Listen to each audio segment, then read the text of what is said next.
Buen día, chiques, ¿cómo están? Espero que muy bien. Hoy vamos a comenzar a desarrollar la unidad 2 del programa de la materia y para eso vamos a avanzar en la lectura de un autor considerado un estructuralista francés llamado Émile Benveniste. Vamos a leer de él el aparato formal de la enunciación, que es un breve capítulo de su gran obra que es Problemas de la lingüística general. Bueno, el primero de los problemas que quiero introducir es un problema que nos enfrenta a un segundo problema o a un problema secundario, que es el de intentar poner nuestra cabeza en un plano bastante abstracto.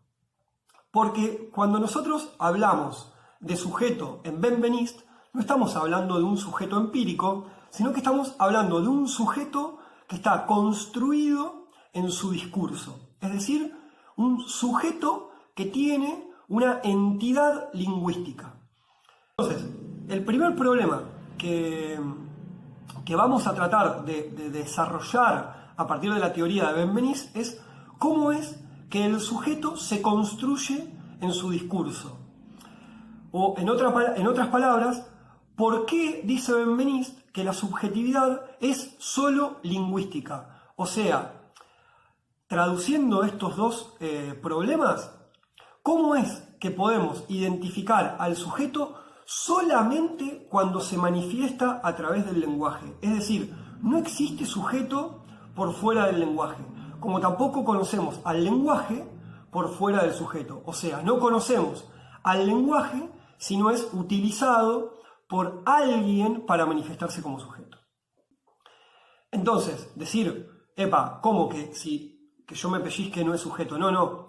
A ver, Benveniste no es que desmiente la existencia de un sujeto empírico.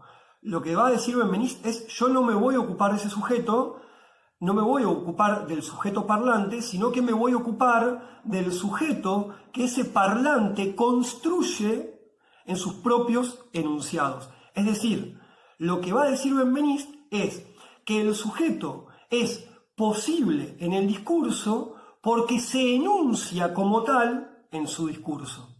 O sea, el segundo problema que vamos a plantearnos y a desarrollar con Benveniste es ¿cómo es posible que el sujeto se construya en su discurso? Bueno, es posible porque efectúa un acto de apropiación de la lengua llamado enunciación. El sujeto es sujeto porque se enuncia como tal. O sea, lo que hace posible que el sujeto pueda construirse discursivamente es el acto de la enunciación. Por eso la teoría de Benveniste se llama teoría de la enunciación. Y el principal problema que vamos a discutir es cómo es posible que emerja un sujeto de ese acto. Es decir, cómo es posible que podamos identificar a un sujeto refiriéndose a algún aspecto del mundo o de la realidad en su discurso. O sea, ¿por qué la subjetividad es lingüística? A ver, Benveniste toma a la lengua, ¿sí?, no como un sistema inmanente o abstracto. Él considera que Saussure no se equivoca cuando la define así, pero él no la va a estudiar abstraída de su contexto de utilización. Todo lo contrario, Benveniste es muy claro cuando dice nosotros nos vamos a referir al empleo de la lengua. Es decir, la teoría de la enunciación es una teoría acerca de cómo es puesta en funcionamiento la lengua.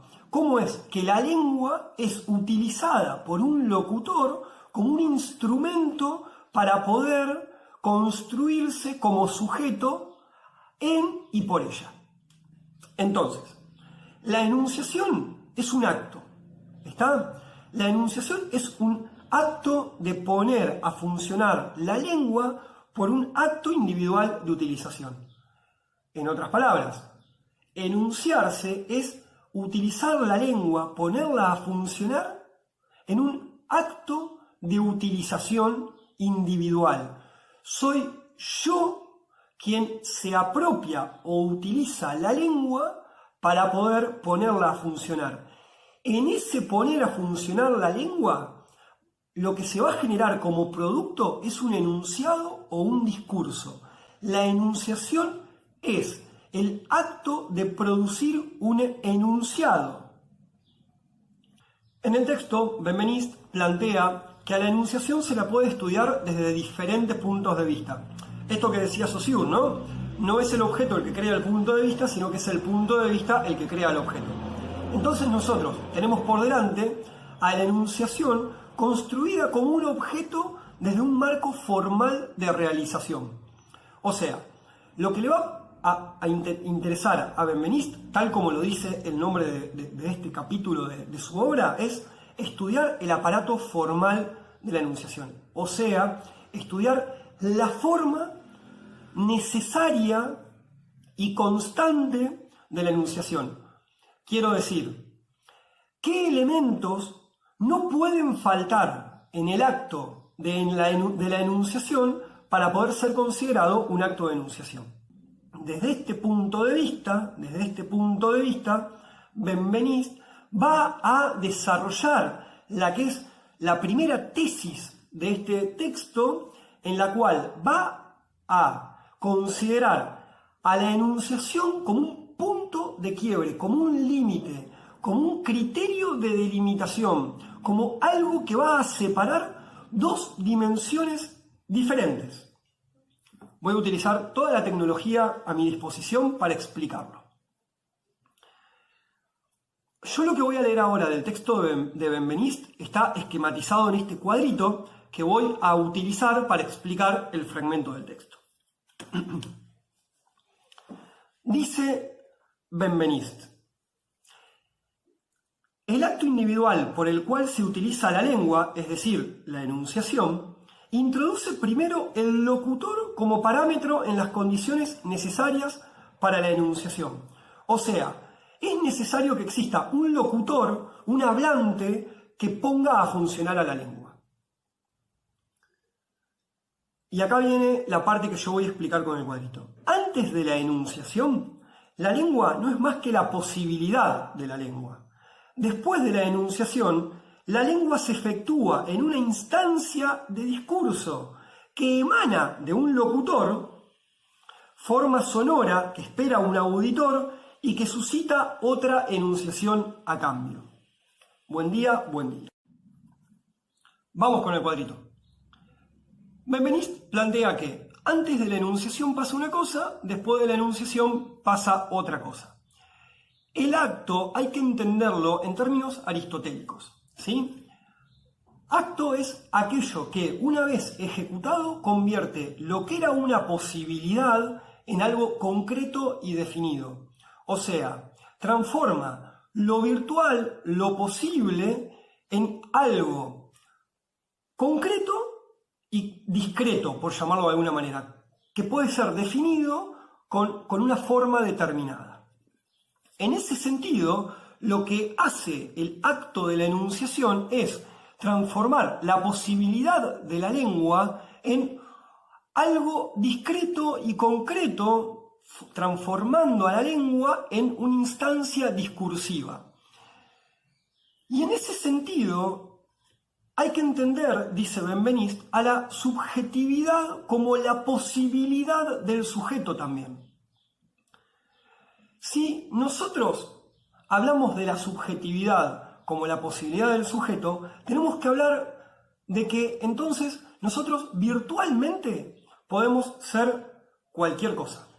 O sea, tenemos la facultad de poder ser cualquier cosa. Y también tenemos la facultad de poder manifestar algún aspecto o algún fragmento o algún relato de nuestra subjetividad en una instancia discursiva. O sea, nosotros a través de la lengua podemos decir, por ejemplo, yo soy Ramiro, el profesor de semiótica. En ese sentido, lo que hago es utilizar una parte discreta, definida, concreta de todo el sistema de la lengua para darle forma a un aspecto o algún fragmento de mi subjetividad. Quiero decir, antes de yo enunciarme, es decir, manifestarme como un yo, es decir, darle forma a una parte de mi yo, esto significa, me llamo Ramiro, soy el profesor de semiótica, le estoy dando forma a mi subjetividad. Antes de darle forma a partir de la lengua, yo, para ustedes, podría haber sido el tío Rogelio. Ahora, una vez que yo dije yo soy X, no soy A, B, C, D o I. No, soy X. En ese sentido es que al enunciar una porción de mi subjetividad a través de figuras lingüísticas, surge en una instancia discursiva un sujeto concreto y particular, y no otro. Las posibilidades de mi yo se ven limitadas cuando yo digo, yo me llamo Ramiro. Eso significa, no me llamo Rodrigo. En ese sentido, la subjetividad es lingüística. Quiero decir, ¿qué registros tienen ustedes de lo que yo soy o de mi intimidad, por llamarlo de alguna manera, previamente a que yo la manifieste en alguna instancia discursiva a partir de los instrumentos que me brinda la lengua para poder hacerlo? Bueno, la primera definición que habíamos dado de la enunciación es el poner a funcionar la lengua por un acto individual de utilización. Esta utilización que hace un locutor de la lengua significa también o implica también una suerte de triple acto que se dan en simultáneo. Esto significa, cada vez que yo me enuncio, estoy al mismo tiempo generando un triple acto de apropiación, alocución y referencia. Lo van a ver mejor en el dibujo de barba, pero acá esquematizo un poco que la enunciación es un triple acto de apropiación, alocución y referencia. ¿De qué me apropio como hablante cuando me enuncio? Bueno, me apropio de la lengua. Solamente yo puedo decir yo. En este sentido, les sugiero que vayan a ver el video de Lelutiers, El Rey Enamorado, en donde el acto de Lelutiers, que es sumamente gracioso, pone de manifiesto cómo hay un rey y un juglar, ¿no? Entonces el rey le dice, decile a María lo que yo te voy a decir. O sea, el rey dice, vamos a suponer, María, yo te amo. Y el juglar dice, María, yo te amo. Y el rey dice, no, para, vos no, yo. Bueno, María, él te ama. Entonces, fíjense cómo únicamente es yo quien puede decir yo. Ahora ustedes me dirán, pero pará, Ramiro, yo también puedo decir yo. Ahí va la facultad de la lengua o de estas formas de la lengua que permiten que cada uno de los locutores podamos apropiarnos de la lengua para poder manifestar una porción o un fragmento de nuestra subjetividad. Es decir, para que cada uno de nosotros podamos también decir yo soy yo. Lo que quiero decir cuando digo que ustedes no pueden decir yo es, ustedes no pueden decir yo por mí. Como yo tampoco puedo decir yo por ustedes, a menos que hable de un nosotros. Pero ahí cambia la cosa. ¿Se entiende? Entonces, fíjense cómo Benveniste, en este acto de apropiación, nos pone en evidencia que hay formas lingüísticas que no tienen un contenido previo o no tienen un sentido previo al momento de ser enunciados. Buen día, buen día. Lo que dice Benveniste es que en la lengua existen figuras individuales que son formas vacías que solo existen en virtud de que son enunciadas. O sea, ¿a qué señala el yo? Si ustedes tuvieran que señalar, indicar, recuerdan Peirce, indicar el objeto yo en el mundo, ¿dónde está el objeto yo? No está, porque el yo no es un concepto pleno, o sea, el yo no es un concepto que identifique a un individuo o a un conjunto de individuos en particular, como por ejemplo el concepto perro. Yo, tú, él, nosotros, nosotras, nosotres, ellos, son figuras lingüísticas vacías, es decir, que se cargan de contenido, se llenan de sentido solamente en el acto o en el momento en el que son enunciados. Yo refiere únicamente al sujeto que se enuncia. En ese sentido es que entonces podemos cada uno de nosotros apropiarnos de estas figuras lingüísticas vacías para poder manifestar una porción de nuestra subjetividad. Si no existiera la lengua, no podríamos diferenciar un yo de otro yo. ¿Se entiende? Porque no tendríamos elementos para poder manifestar quién soy. Y lo que dice Benveniste, que es que al mismo tiempo en el que yo me estoy apropiando de la lengua para poder decir yo, es decir, en el mismo momento en el que yo, a partir de la lengua, estoy estableciendo una posición como un yo particular, pongo delante mío un tú. Pero no un tú empírico, sino también un tú discursivo, es decir, el sujeto que se enuncia, ¿a quién establece como enunciatario de su discurso? El tú es un efecto necesario del yo.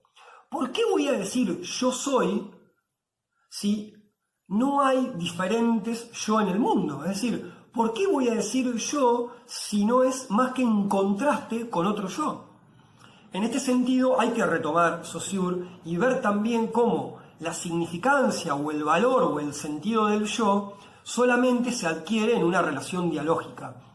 Si no existiera un yo diferenciado del mundo, ¿cuál sería el sentido de decir yo soy tal cosa? Cuando digo yo soy tal cosa, digo yo soy tal cosa para establecer que hay una diferencia entre el yo y el mundo. Quienes estudian psicología, el profesorado en psicología, estimo que esto lo van a ver más adelante cuando vean psicolingüística, por ejemplo. Es decir, qué es el yo, qué es el ello, qué es el tú, digamos, cómo se constituyen solamente por contraste. Únicamente yo me puedo reconocer como un yo separado del resto de los yo cuando digo yo soy yo. Y al decir yo soy yo, lo que estoy diciendo es vos sos vos. Si yo soy yo, vos sos vos. Pero lo que tiene que quedar en claro es que el destinatario, digamos, el enunciatario, no es un sujeto empírico. Quiero decir, puede haber personas que estén viendo o escuchando esto que no sean el enunciatario que está construido en el enunciado o en el discurso que se está escuchando en este momento. O sea, a ver, ¿quién es el yo que habla? Si ustedes tuvieran que identificar al yo que habla, cerrando los ojos lo podrían hacer. Porque el yo que habla se está construyendo en su enunciado como un sujeto que está hablando o que está refiriendo a un objeto particular en el mundo y que construye una idea de tú, ¿sí? Bastante bien clara. Bastante bien clara. Yo le estoy hablando a quienes están cursando semiótica perdón, esto ya es un análisis sociológico, ¿no? Pero el tú se construye más allá de quien esté escuchando. Quiero decir, puede estar escuchando un chico que navegó por YouTube. Puede estar escuchando, no sé, ustedes como alumnos están viendo esto en sus casas. Entonces, ¿qué significa? Que puede haber gente alrededor que esté sentada con ustedes escuchando esto. Pero él o ella no es el enunciatario de este enunciado. El enunciatario es otro. Ocasionalmente, accidentalmente, lo está escuchando él, ella, pero no es el enunciatario. ¿Se entiende? Hay una diferencia bastante notable, bastante importante entre el destinatario o el enunciatario, el alocutor que se construye como tú en el discurso, y un tipo que de casualidad está escuchando las pavadas que yo estoy diciendo. Son dos cosas completamente diferentes.